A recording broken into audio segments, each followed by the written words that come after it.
Hey guys, welcome to Saswi Sai kitchen.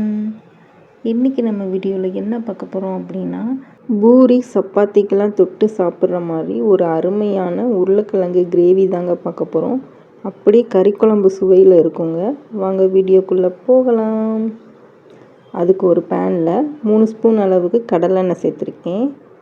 ஒரே ஒரு அன்னாச்சிப்பூ லைட்டாக பொரியட்டும். அதுக்கப்புறம் 2 கிராம்பு, ஒரு பட்டை, ஒரே ஒரு ஏலக்காய், 1 ஸ்பூன் கடுகு சேர்த்துக்கோங்க.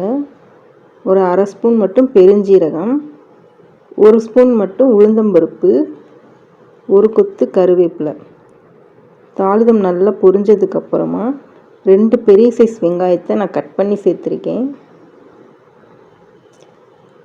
இதுக்கு வெங்காயம் கொஞ்சம் அதிகமாக சேர்த்திங்க அப்படின்னா தான் நல்லாயிருக்கும், டேஸ்ட்டும் அதிகமாக இருக்கும். நல்லா எண்ணெயிலேயே வதக்கி விட்டுக்கோங்க. இந்த அளவுக்கு நல்லா வதங்கணும். வேகமாக வதங்கணும் அப்படின்னா லைட்டாக ஒரு அரை ஸ்பூன் மட்டும் தூள் உப்பு சேர்த்து வதக்குனீங்க அப்படின்னா வெங்காயம் வேகமாகவே வதங்கிடும். 3 பச்சை மிளகாவை 2 கீறி போட்டுக்கோங்க. உங்களுக்கு காரம் கம்மியாக வேணும் அப்படின்னா 2 பச்சை மிளகாய் மட்டும் போட்டாலே போதும். நல்லா கிண்டி விட்டுக்கோங்க. ஒரே ஒரு மீடியம் சைஸ் தக்காளியை இதோட சேர்த்துருக்கேன். அதே இதோட சேர்த்து நல்லா மிக்ஸ் பண்ணிக்கோங்க. தக்காளியும் வெங்காயமும் இந்த அளவுக்கு நல்லா வதங்கி வரணும்.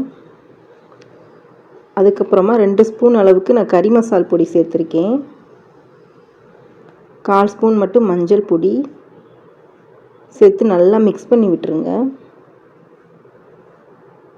உங்கள்கிட்ட கறி மசால் பொடி இல்லை அப்படின்னா 1 ஸ்பூன் மிளகாய் பொடி, 2 ஸ்பூன் அளவுக்கு மல்லிப்பொடி போட்டுக்கோங்க. ஒரு அரை ஸ்பூன் மட்டும் கரம் மசாலா சேர்த்துக்கோங்க.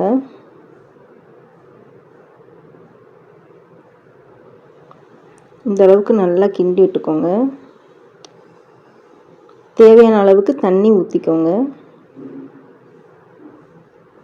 உங்களுக்கு கிரேவி மாதிரி வேணும் அப்படின்னா தண்ணி கொஞ்சம் கம்மியாகவே ஊற்றிக்கோங்க.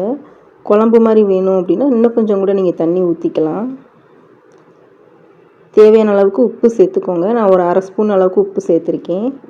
இதில் இன்னொரு டிப் என்ன அப்படின்னா, நீங்கள் சப்பாத்தி பூரி அந்த மாதிரி இதுக்கு மாவு பிணைறீங்க அப்படின்னா கொஞ்சம் எண்ணெயை காய வச்சுட்டு நீங்கள் மாவு பிணைஞ்சிங்க அப்படின்னா பூரிக்கு அவ்வளோவா எண்ணெயை குடிக்காது. இந்த மாதிரி உங்களுக்கு ஒரு 2 ஸ்பூன் அளவுக்கு மட்டும் எண்ணெயை நல்லா காய வச்சுட்டு நீங்கள் என்ன மாவு யூஸ் பண்ணுறீங்களோ அதை யூஸ் பண்ணிவிட்டு நல்லா பிணைஞ்சிட்டு போடுங்க, நல்லாயிருக்கும்.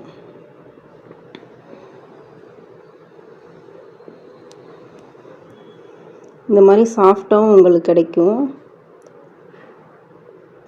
ஒரு டிப் என்ன அப்படின்னா, நீங்கள் சப்பாத்திக்கு தேய்க்கும் போது இந்த மாதிரி மாவு தடவி தேய்ச்சிங்க அப்படின்னா அவ்வளோவா உங்களுக்கு எண்ணெய் பிடிக்காது, ஒட்டாமையும் வரும் உங்களுக்கு. உருளைக்கிழங்கு அந்த 3 உருளைக்கிழங்கு எடுத்து நான் அவிச்சு வச்சுருக்கேன். தோலை உரித்து சீவி வச்சுருக்கேன். அது இதோட சேர்த்து மிக்ஸ் பண்ணி விட்டுருங்க.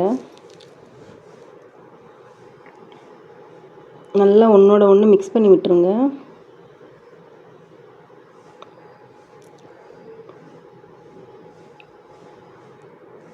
இந்த அளவுக்கு நல்லா குழம்புல போட்டு கிண்டி விட்டுறணும். ஒரு 10 நிமிஷம் நல்லா கொதிக்க விட்டுருங்க.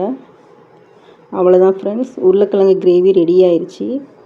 அப்படியே கறிக்குழம்பு சுவையிலேயே இருக்கும். சாப்பிட்டு பார்த்துட்டு எப்படி இருக்குன்றதை மறக்காமல் கமெண்ட்டில் சொல்லுங்கள். மறக்காமல் சேனலை சப்ஸ்கிரைப் பண்ணிக்கோங்க.